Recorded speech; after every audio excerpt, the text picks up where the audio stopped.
नमस्कार, जवाहर झारखंड देख रहे हैं आप। आपके साथ मैं हूं शिप्रा झा। हिंदू दोस्त को हैप्पी बर्थडे विश करने पर रांची की मुंबई बेस्ड मॉडल सना परवीन इस्लामिक कट्टरपंथियों के निशाने पर है। मॉडल सना को हैशटैग भगवा लव ट्रैप के जरिए भी बदनाम करने की कोशिश की जा रही है। हाल यह है कि 90 से अधिक फेक सोशल मीडिया अकाउंट के जरिए सना को धमकी दी जा रही है। साथ ही इस्लाम धर्म छोड़ने, एसिड अटैक और रेप थ्रेट तक दी जा रही है।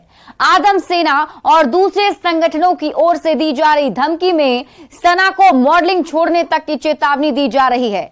न्यूज 18 के स्टूडियो में पहुंची सना ने तमाम मुद्दों पर संवाददाता रूपाली त्रिपाठी से बात की है। साथ ही मुंबई में मामला दर्ज होने के बाद रांची पुलिस से भी सुरक्षा की गुहार लगाई है। लगातार 1 महीने हो गए हैशटैग भगवा लव ट्रैप चलाया जा रहा है। आपके खिलाफ ये कैंपेन जैसा हो गया है। 90 से ज्यादा हैंडल्स इसको इस्तेमाल कर रहे हैं। आपको क्या समझ आया है क्या? मेरे हिसाब से भगवा लव ट्रैप, जैसे कि आपने सुना है लव जिहाद होता है, वैसे ही इन्होंने अभी एक नया, क्योंकि मैंने ऐसे तो पहले कभी सुना नहीं है, भगवा लव ट्रैप एक ऐसे फॉर्म दिया गया है इस चीज को कि ऐसा तो नहीं है पॉसिबल कि आप अदर कास्ट वालों से बात ना करो या आप दोस्ती ना रखो। जरूरी नहीं है कि अगर आप एक फ्रेंडशिप है आपकी तो वो गलत है। तो उस चीज को गलत दिखाने के लिए कि बिकॉज ऑफ मैं मुस्लिम हूँ, बिकॉज ऑफ मैं इस्लाम में हूँ, तो मैं किसी अदर कास्ट वालों से बात नहीं कर सकती, मैं दोस्ती नहीं रख सकती। तो अभी उस चीज को हैशटैग भगवा लव ट्रैप का नाम दिया गया है। धमकियां तो आ रही थी, लेकिन जैसे ऑफिशियल कंप्लेंट हुआ, ये धमकियों का जो कैपेसिटी है और बढ़ गया।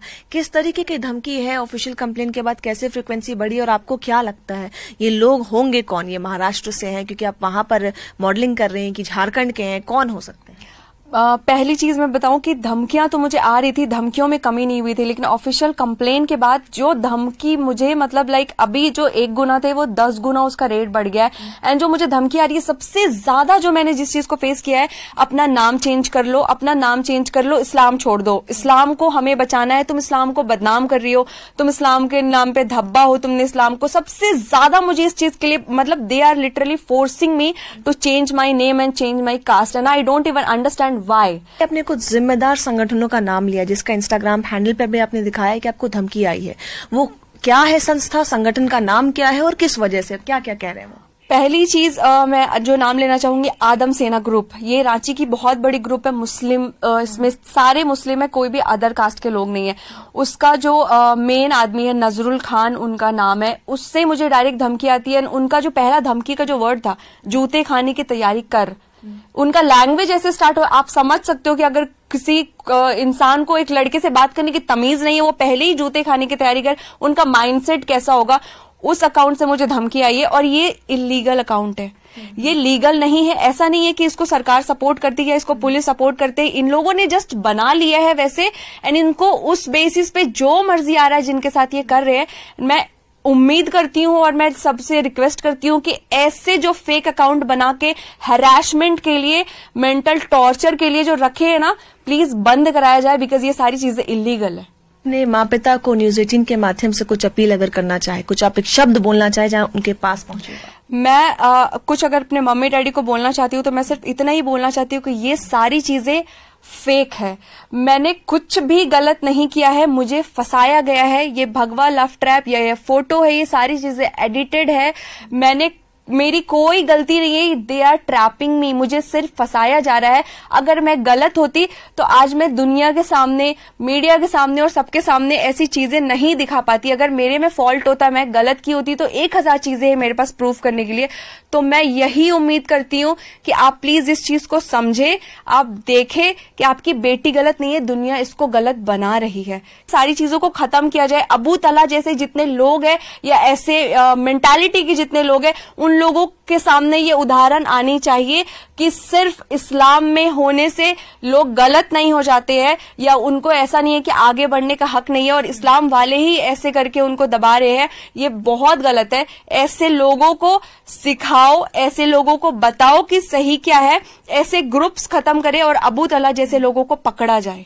महाराष्ट्र के मुंबई में एफआईआर दर्ज हो चुका है। राजधानी रांची के पुलिस प्रशासन से गुहार लगाने आए कि किसी तरह इन्हें सिक्योरिटी प्रदान हो पाए और किसी तरह जितने भी लोग इनको लगातार अलग अलग फेक हैंडल से ट्रोल कर रहे हैं, इनके परिवार को सोशल मीडिया पर घसीट रहे हैं, वो रोका जा सके और तत्परता से कार्रवाई हो पाए। कैमरामैन संत के साथ रूपाली त्रिपाठी, न्यूज 18 रांची। चाईबासा में नक्सलियों ने एक व्यक्ति की धारदार हथियार से गला रेतकर हत्या कर दी। घटना गोइलकेरा थाना क्षेत्र के नक्सल प्रभावित गिती लपी गांव के पास की है। मौके पर शव के पास भाकपा माओवादी नक्सली संगठन का पोस्टर पड़ा हुआ मिला है, जिसमें नक्सलियों ने मृतक पर पुलिस मुखबिरी का आरोप लगाया है। मृतक रांदो सुरीन गोइलकेरा के कदमडीहा गांव का रहने वाला है और उसकी उम्र 60 साल बताई जा रही है। अभी वो लोवा बेड़ा वनग्राम में रहता था। नक्सलियों ने बीती रात गिती लपी हाट चौक में लाकर गला रेतकर हत्या कर दी। घटना को लेकर क्षेत्र के गांव में दहशत का माहौल बना हुआ है। गोइलकेरा थाना पुलिस और सीआरपीएफ शव बरामद करने पर घटनास्थल पहुंची है। इधर सड़क के बीच में शव पड़ा होने से इस सड़क पर वाहनों का आवागमन भी घंटों ठप रहा। गिरिडीह में भूमाफिया ने जमकर उत्पात मचाया है। बेंगाबाद थाना क्षेत्र के महुआर में 250 से 300 भाड़े के गुंडे फर्जी अग्रीमेंट के आधार पर हथियार के बल पर जमीन कब्जा करने पहुंचे थे। रैयतों ने इसकी जानकारी पुलिस को दी, जिसके बाद मौके पर पहुंची पुलिस ने भूमाफिया के गुर्गों को खदेड़कर भगा दिया। वहीं पुलिस के जाते ही माफिया के गुर्गे फिर हथियार के साथ पहुंच गए और जमीन बचाने में जुटे रैयतों से मारपीट भी की। वहीं एक बाइक को भी लाठी डंडे से मारकर क्षतिग्रस्त कर दिया है। इस मारपीट में 6 लोग घायल हो गए हैं, जिनका अस्पताल में इलाज चल रहा है। लाठी और पत्थरबाजी के साथ हवाई फायरिंग की भी सूचना आ रही है, लेकिन इसकी पुष्टि प्रशासन की ओर से नहीं की गई है। जमशेदपुर में चाकुलिया प्रखंड के पाकुड़िया में हाथियों का उत्पात जारी है। सडीहा पंचायत के पश्चिम बंगाल की सीमा से सटे पाकुड़िया गांव में 2 जंगली हाथी ने घर की दीवार तोड़ दी, जिसमें घर में सो रही गर्भवती शांति मुर्मू गंभीर रूप से घायल हो गई। लोगों ने घायल को सीएचसी में भर्ती कराया है, जहां वन विभाग के कर्मचारियों ने भी घायल का हालचाल जाना। इसी के साथ हाथियों ने बनकटी गांव में भी कई घरों को क्षतिग्रस्त कर दिया है। जंगल से ये हाथी भोजन की तलाश में गांव में घुस रहे थे, साथ ही जान माल का भी नुकसान पहुंचा रहे हैं। लोगों ने हाथियों के आतंक से मुक्ति दिलाने की मांग की है। पाकुड़िया उधर से आया है, तो उधर पाकुड़िया में एक गर्भवती महिला था, वो सुए थे, उसका दीवार को पूरा धक्का देकर के तोड़ दिया है। उसका ऊपर में दीवार गिरा है और महिला अच्छे तरह से घायल है। उसे उधर से आकर के सडिया में घुसा, सडिया में आकर के वो जो निखिल महाकुर का उसका 2-3 दरवाजा ये खिड़की तोड़ा है। उसके आकर के दुकान में आया है, सागर जो महाकुर का दुकान, उसका दुकान का दीवार का पूरा तोड़ दिया है, कोपट तोड़ा है और खिड़की भी तोड़ा है।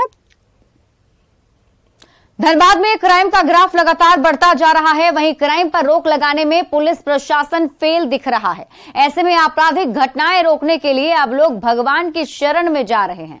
सरायढेरा के CCWO कॉलोनी के शिव मंदिर प्रांगण में 24 घंटे के अखंड हरि कीर्तन का आयोजन किया गया। इसके जरिए कोयलांचल में अमन चैन कायम रखने के साथ ही आपराधिक घटनाओं पर रोक लगाने की भगवान से कामना की गई। लोगों का आरोप है कि क्राइम कंट्रोल छोड़कर पुलिस अब केवल वाहन चेकिंग में जुटी है और वाहन चेकिंग के जरिए केवल फाइन काटकर ही अपने काम की खाना पूर्ति कर रही है। धनबाद में इतना क्राइम हो रहा है कि दिन दहाड़े मर्डर हो रहा है, दिन दहाड़े छिनताई हो रहा है। हमारे बहू बेटी लोग बाजार जा रही हैं, किसी को चैन छीना जा रहा है, किसी को पर्स छीन ले रहा है। तो इतना क्राइम बढ़ गया है कि प्रशासन कुछ नहीं देख रहा है। हम लोग इसीलिए अखंड करा रहे हैं कि हम लोग अब सारे लोग चाहते हैं कि भगवान ही हम लोग अब कुछ उपचार करें, अपना व्यवहार करें, कुछ दिखाएं, क्योंकि प्रशासन कुछ कर नहीं रहा है। धनबाद में तो सही में अपराध थोड़ा सा बढ़ा है, लेकिन प्रशासन अपना काम करे, प्रशासन निष्पक्ष काम करे, भगवान सद्बुद्धि दे कि धनबाद हमारा शांति प्रिय क्षेत्र था, फिर से शांति प्रिय हो जाए। खबर पलामू से है, जहां पाटन छतरपुर से बीजेपी विधायक पुष्पा देवी ने शहीद एसआई अमित तिवारी के परिवार के सदस्यों से मुलाकात की। चाईबासा में नक्सली मुठभेड़ में अमित तिवारी शहीद हो गए थे। विधायक ने पीड़ित परिवार को सांत्वना दिया, साथ ही झारखंड में बढ़ रही नक्सली घटनाओं को लेकर राज्य सरकार पर गंभीर आरोप भी लगाए। वहीं पूर्व सांसद मनोज कुमार ने भी सरकार पर नक्सलियों पर नकेल कसने से विफल रहने का आरोप लगाया है। जब से झारखंड के हेमंत सरकार जब से बना है, तब से आप लोग देख रहे हैं कि लगातार घटना घट रही है। जवान शहीद हो रहे हैं, लूट खसोट हो रहा है, डकैती हो रहा है, शोषण हो रहा है, लड़की के बलात्कार हो रहा है। जब से ये हेमंत सरकार बनी है, 3 साल से आप लोग देख रहे हैं कि पूरा घटना घट रहा है और ये सरकार निर्णय कुछ नहीं ले रही है। लगातार घटना घट रही है और सरकार अंकुश लगाने पर थोड़ा भी ध्यान नहीं दे रही है। इससे साफ पता चलता है कि कहीं न कहीं सरकार का संरक्षण प्राप्त है और जिस प्रकार से पूरे राज्य में उग्रवादी घटना के साथ साथ अपराध की घटना जो बढ़ रहा है, यह बहुत ही चिंता की बात है। आज पूर्व